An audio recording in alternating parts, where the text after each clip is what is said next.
बिस्मिल्लाहिर्रहमानिर्रहीम। खातिन हज़रात, मैं हूँ अख्तर अब्बास और आप सबको अस्सलाम वालेकुम। आज मूड बिल्कुल कुछ और बात करने का था, लेकिन एक सड़ी मर्च ने, मुझे माफ़ कीजिएगा, सवाल उसका ऐसा ही है, नाम इनका है फारिहा। तो कहती हैं कि ये जो मर्द पे मोहब्बत का और शादी का भूत सवार होता है, ये कब उतरता है? कभी उतरता भी है कि नहीं?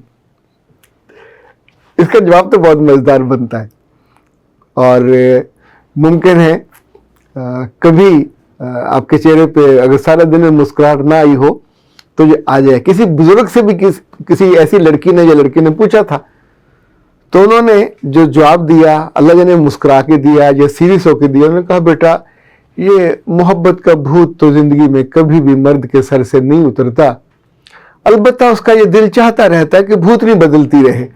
तो ये जो मर्द किसी भी उम्र का हो जाए, अभी पिछले दिनों किसी ने एक 18 साल की लड़की और 60 साल के साहब दोनों की शादी हुई थी। अच्छा, कुड़ी मुंडा राजी तो दूसरा कोई की कर सकता है, की करेगा काजी। वो जो वीडियो बनाने वाला था वो पूछ रहा था, आपकी उम्र क्या है? उसने कहा 18 साल। अच्छा, लड़की वो पढ़ी लिखी थी, समझदार थी, फिर तो होगी ना, मुमकिन है उसकी वो स्टूडेंट हो। अच्छा, उसने उससे पूछा कि सर आपकी उम्र क्या है? उसने कहा 60 साल। अब वो हवन्ने का आंखें खोल खोल के देख रहा। उम्रों का शादी से कोई लेना देना नहीं है, यानी ये बिल्कुल गैप के साथ भी हो सकती हैं, बिल्कुल हम उम्रों की भी हो सकती हैं, और काफ़ी यानी लड़की बड़ी हो सकती है, लड़का बड़ा हो सकता है। अल्लाह माफ़ करे, ऐसा मसला फीसा गौरस है कि अगर आप ये कहें कि हम उम्रों की शादी चल जाती है तो नहीं चलती। आप कहें कि लड़की छोटी हो लड़का बड़ा हो तो वो ख्याल रखेगा, लाड उठाएगा, पता चलता है कि वो मुंह नहीं लगाता। आप कहें कि लड़की बड़ी हो 5-6 साल और लड़का छोटा हो तो कुछ सालों बाद वो कहता है ये तो मेरी अम्मा की उम्र की है, इसकी शक्ल पक्की हो गई है। सो इसमें मोहब्बत अगर कहीं बच जाए तो भूत और भूतनी का मामला चलता रहता है, और अगर ये ना बचे तो फिर ज़ाहिर बहुत मुश्किल होती है। मैंने पिछले कई दिनों से ज़ोर लगा के एक फार्मूला तैयार किया है, इंशाल्लाह आपको एक आध दिन में वो बताता हूँ।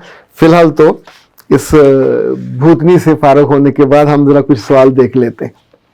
अच्छा जी, सर मेरी सास से ज़्यादा मेरे ससुर इन्वॉल्व होते हैं, घर में फसाद डलवाते हैं, और मेरी सास खुद कहने की बजाय ससुर से कहलवाती है। ये है जी MS मेरे बच्चे, अगर तो आपने बात माननी है तो बिस्मिल्लाह मैं आपको उसका हल बताता हूँ, और अगर आपने सिर्फ मज़ा लेने के लिए इन्फॉर्मेशन हमको दी है तो आप इन्फॉर्मेशन लेके खामोशी से मुस्कुराएंगे और चुप हो जाएंगे। ज़िंदगी के और बड़े मसले हम उनसे निपटेंगे, लेकिन अगर आप ये चाहते हो कि मैं इसको सीरियसली टेकअप करूं तो मेरे बच्चे फिर 3 स्टेप्स याद रखें।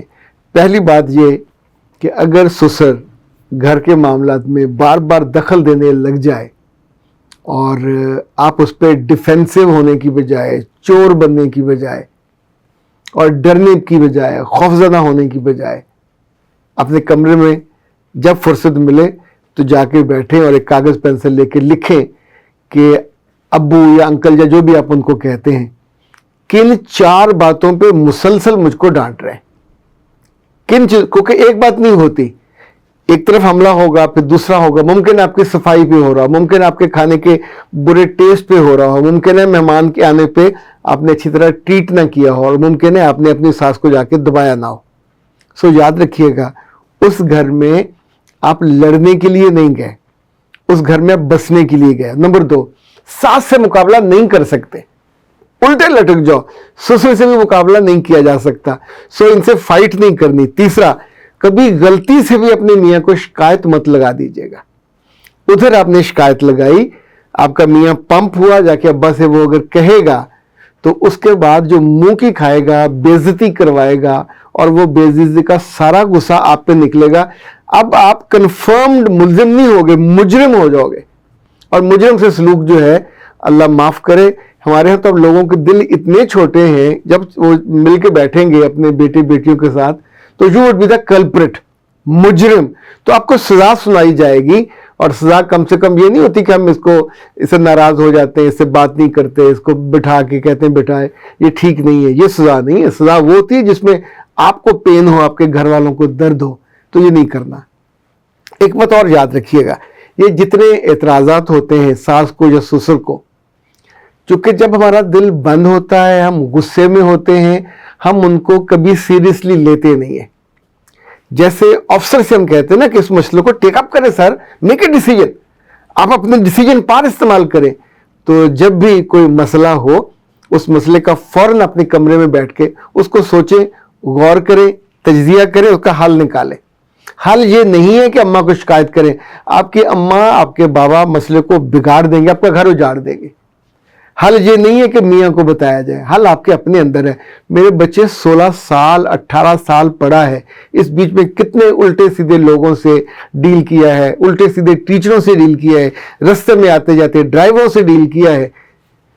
کچھ لوگ انوانٹیڈ، انڈیزائرڈ، اور کچھ ایسے ہوتے ہیں جو ہمیں پسند ہوتے ہیں اور ہمیں اگنور کر کے دکھ دیتے ہیں. یہ سارے دکھ ہم سہتے ہوئے، ان سے ڈیل کرتے ہوئے دھیرے دھیرے بڑے ہو رہے ہوتے ہیں اور اس مقام پہ آ جاتے ہیں. اب آپ سوچئے کہ اگر آپ نے اس مسئلے کو ٹھیک سے فریم کرنا اگر آپ سوچ لیں، مثال کے طور پہ آپ جا کے کسی انجینئر سے کہتے ہیں، ایل ڈی اے والے سے یا کسی بھی بلدیہ والے سے، ہماری سڑک بنا دو، تو یہ ایک لمبا پروسیس ہے، نہیں بنے گی، سالوں گزر جائیں گے.